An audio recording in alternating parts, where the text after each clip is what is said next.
Les enfants que vous venez de voir ne se battent pas pour un Sweet Suprême ou un Laboubou, mais pour une boisson énergisante. Nous sommes en 2022 et deux géants de YouTube, Logan Paul, 23 millions d'abonnés, et KSI, 16 millions d'abonnés, s'unissent pour créer Prime. Immédiatement, c'est un raz-de-marée.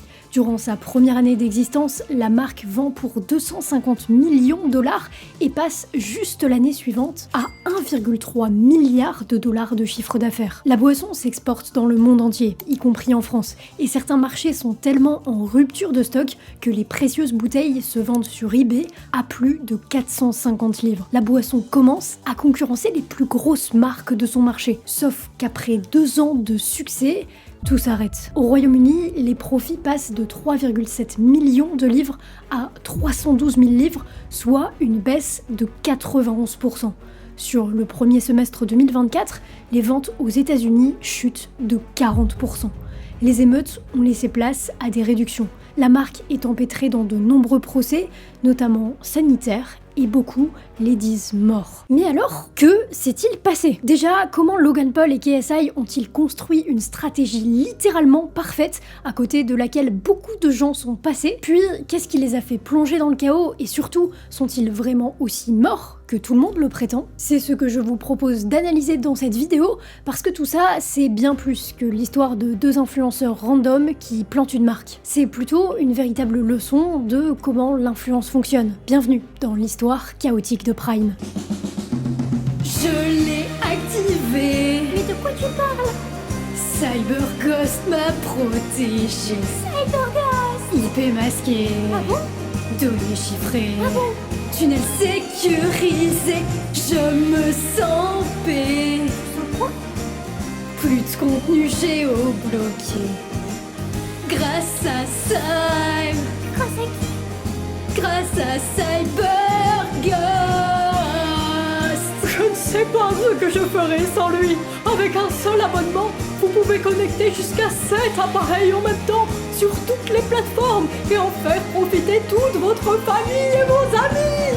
Enfin, s'ils ne sont pas déjà utilisateurs, car à travers le monde, CyberGhost c'est 38 millions de clients satisfaits. Et puisque je suis d'humeur généreuse, laissez-moi vous faire part d'une offre. Avec le lien en description, vous aurez accès à un tarif spécial de 2,3 € par mois, soit une remise de 83% et 4 mois offerts.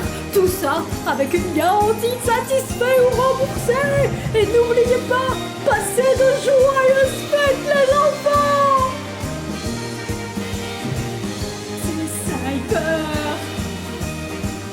C'est CyberGhost.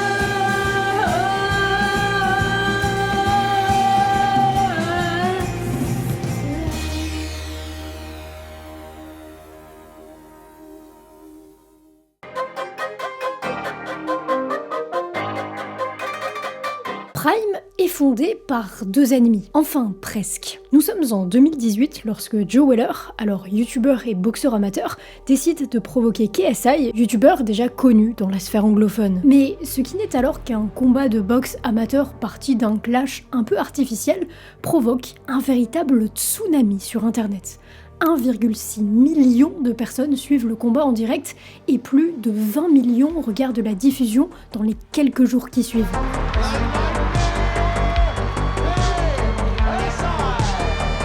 KSI se rend compte du potentiel de viralité de ce genre d'événement et décide, à la fin du combat dont il sort vainqueur, de provoquer non pas un autre boxeur amateur, mais un youtubeur, Logan Paul, et son frère Jake. If any YouTuber wants it, you can come get it. Jake Paul, Logan Paul, any of the Pauls, I don't care. Bring it. Il ne le sait pas encore, mais avec cette simple phrase, KSI vient à la fois de se faire un ennemi et à la fois de lancer l'événement qui va être le plus médiatisé de l'internet de 2018. Le combat entre KSI et Logan Paul. Close the deal, alright? Logan Paul versus KSI August 25th. Who's ready for the biggest internet event in history? Pendant des mois après ce trailer, les provocations se succèdent. De vidéos YouTube en vidéos YouTube, de conférences de presse en conférences de presse, allant même jusqu'à des diss tracks. Cependant, on est d'accord que ça ne battra jamais Cyprien versus Cortex. Pas la peine de me répondre tellement ton niveau est minable. Va clasher ma grand-mère pour un niveau équitable. On est bien d'accord. L'attention est à son comble et retient des millions de personnes en haleine qui suivent le clash avec beaucoup d'attention. Jusqu'à ce que le 25 août 2018, la confrontation tant attendue arrive.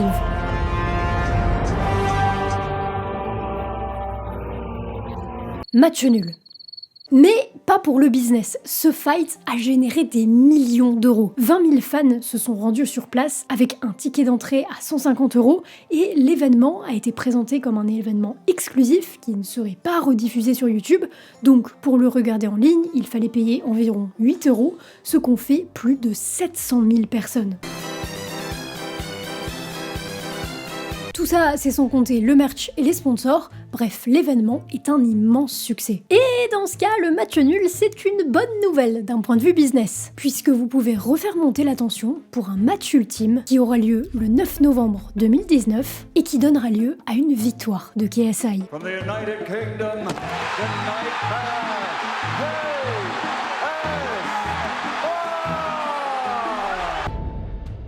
Mais au-delà de sa victoire, cet événement va aussi donner naissance à une anomalie. À ce stade de l'histoire, au vu de l'engouement autour de leurs affrontements et de l'argent que ça rapporte, il aurait été envisageable et même intelligent de continuer le combat, d'organiser une revanche, surtout au vu du personnage de Logan Paul. Mais ce n'est pas ce qui va se passer. Logan accepte la défaite, les choses se calment, les deux n'apparaissent ensemble qu'extrêmement rarement et Internet passe complètement à autre chose, tandis que les deux créateurs font leur vie de leur côté. Jusqu'à ce que, de nulle part, tout début 2022, les deux rivaux fassent un live Instagram et annoncent être devenus partenaires. We have a project we want to tell you about. We have created our own drink company. Yes!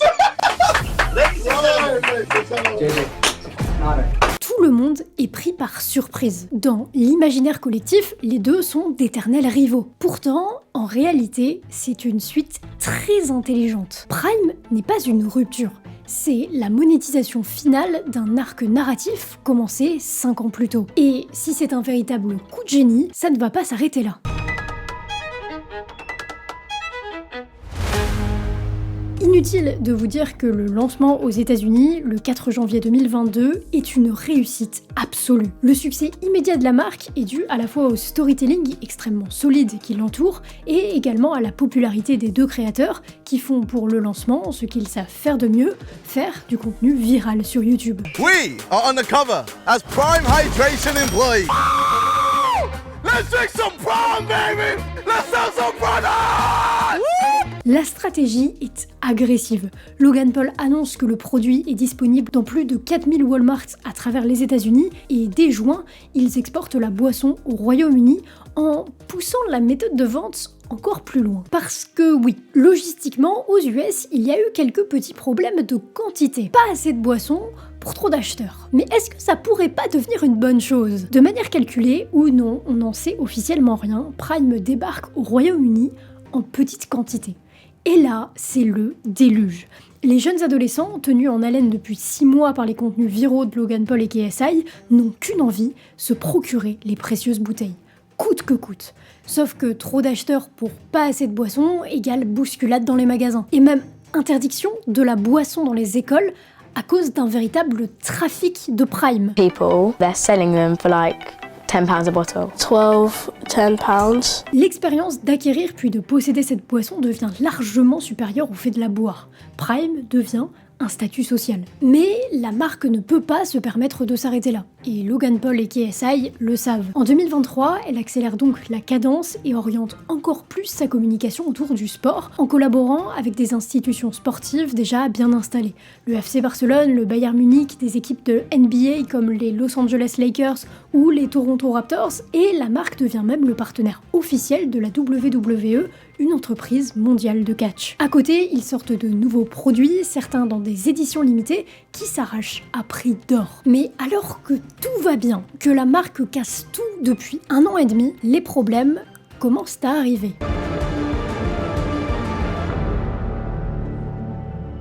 Swallowing perfume. What is that? I'll send it to Nigella to cook her pork ribs in. Bon, d'abord, certains les critiquent sur le goût, en disant que ce n'est juste pas bon. Si en effet la curiosité a mené plein de gens à goûter puis ne finalement pas en racheter, ce qui n'est pas très bon pour les ventes, ce n'est certainement pas ça qui va faire vaciller Prime. Entre autres parce que c'est contrebalancé par énormément d'avis positifs. Non, c'est plus grave que ça. En juillet 2023, Chuck Schumer, un sénateur de New York, alerte la FDA, l'organisme chargé de la surveillance des denrées alimentaires aux États-Unis, d'un problème assez alarmant. Les boissons Prime Energy contiendraient une quantité bien trop élevée de caféine pour les enfants. Boire une canette de Prime Energy reviendrait à boire 6 canettes de Coca ou de Red Bull. Évidemment, l'accusation fait scandale et la réputation de Prime en prend un vrai coup. This morning, an alert for parents about Prime Energy Drink, the latest caffeinated beverage that has kids of all ages eager for a bottle. Très vite, d'autres plaintes arrivent, notamment une action collective accusant Prime de publicité mensongère quant à la quantité de caféine des boissons. Mais le problème, c'est qu'en réalité, Prime Energy contient autant, voire moins, de caféine que les autres boissons énergisantes sur le marché. D'ailleurs, il y a même un indicatif sur les emballages indiquant que les boissons sont réservées aux plus de 18 ans. Alors pourquoi on les attaque spécifiquement eux? C'est quoi le problème? En réalité, Prime a 2 gammes principalement, l'hydratation et la gamme énergie. Or, les 2 packagings sont très similaires. Il est très facile pour les parents et pour les enfants de se tromper. Toujours est-il que la couverture médiatique est si violente que sans forcément être coupable, l'image de marque est ternie. D'autant que ce n'est pas le seul scandale sanitaire qui les touche, puisque c'est ajouté exactement à la même période une autre plainte. La même année, une résidente californienne accuse les bouteilles Prime de contenir des polluants éternels. Est-ce que c'est vraiment le cas? On sait pas. Logan Paul assure que c'est faux. Holding a bunch of Prime bottles right here. Yes, these little pellets right here will eventually become the bottle that you drink from. This is PET1, a very high quality plastic. In fact, so much so, you'll find this plastic in hospitals. There's no BPA, no PFAS, I don't care what you heard, no phthalates. En sachant qu'il passe en effet par les usines qui produisent d'autres poids lourds de la boisson aux US, c'est un peu étrange. Mais la justice n'a pas encore rendu son verdict, donc on ne sait pas. En attendant, l'image de marque est fortement affectée par ces procès et ces accusations qui concernent des sujets extrêmement sensibles, les enfants et la santé. Et justement, ces accusations ne sont pas seulement graves, elles remettent aussi profondément en cause les fondations mêmes de Prime. Si la boisson a essayé de s'orienter vers les sportifs et a pérennisé une partie de son activité auprès de clients adultes, la marque, dans son branding, s'adresse au moins implicitement aux enfants et adolescents, via l'emballage coloré, la police, mais aussi via les vidéos YouTube, dont les concepts s'adressent quand même plutôt à des adolescents qu'à des quadragénaires sportifs. Et ça, c'est pas nouveau. Le public excité par le combat entre KSI et Logan Paul, c'était aussi un public assez jeune. Et le combat en lui-même n'a pas passionné une seconde les fans de boxe. Le problème, c'est que tout ça, ça cause un double ralentissement. D'abord, les accusations et procès qui mènent en alerte les parents et freinent grandement l'envie d'acheter la marque, et de l'autre, le mode de consommation ultra rapide de la cible implicite. Les enfants et jeunes adolescents passent plutôt vite à autre chose, et la mode Prime est passé. Parce qu'au final, Prime, c'est un cocktail parfait de storytelling et de viralité. Une tempête parfaite pour capter l'attention. Mais ce n'est pas une marque à ce stade, c'est un simple phénomène. Et ça explique la baisse drastique des ventes, notamment au Royaume-Uni où l'effet de mode a été le plus fort. On parle de 91% de baisse, je vous le rappelle quand même. Mais la vraie question maintenant c'est, sont-ils vraiment morts? Eh bien, peut-être.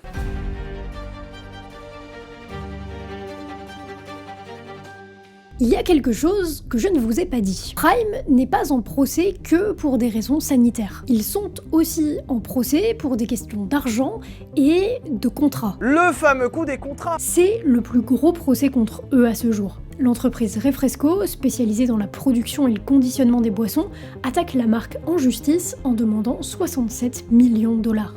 Prime aurait signé un contrat avec un montant de commande minimum, environ 55 millions de bouteilles à produire, étalées sur 3 ans.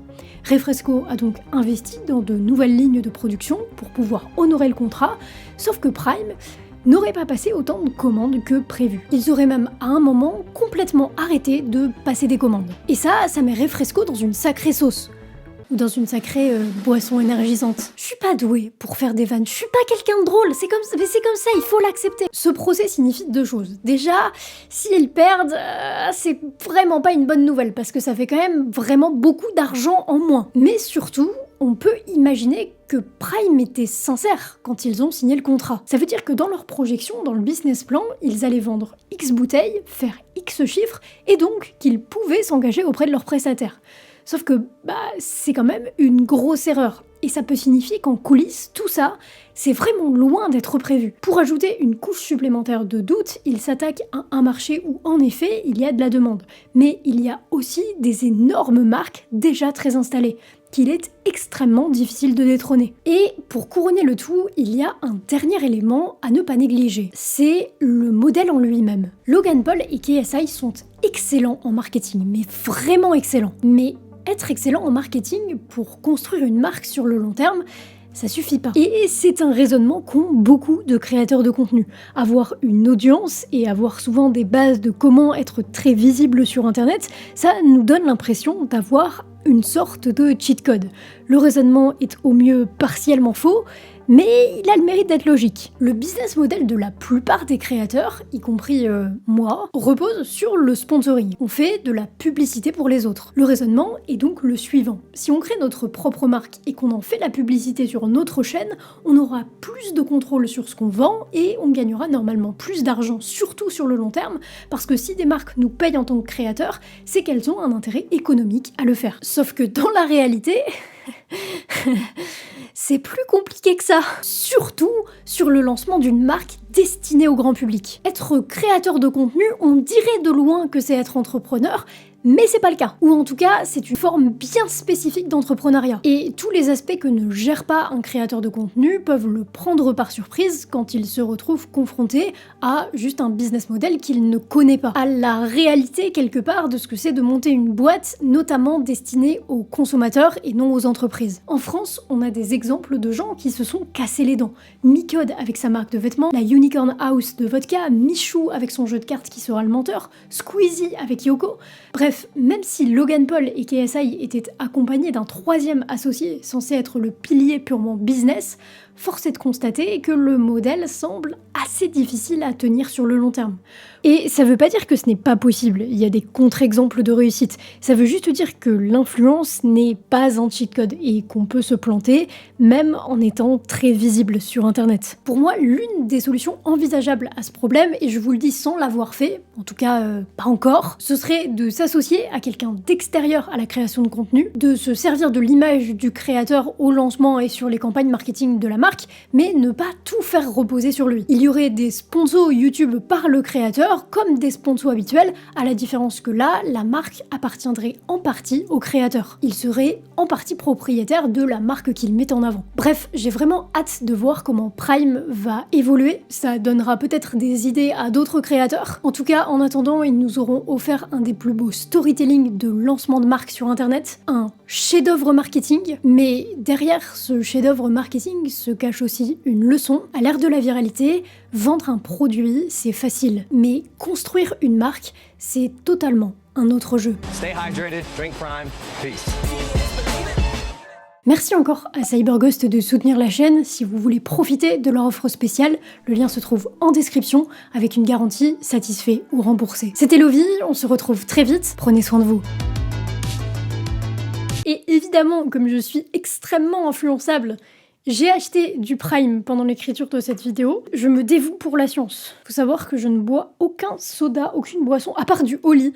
Je suis pas sponsorisée par eux, ce qui est un peu triste, mais Oli, fraise kiwi.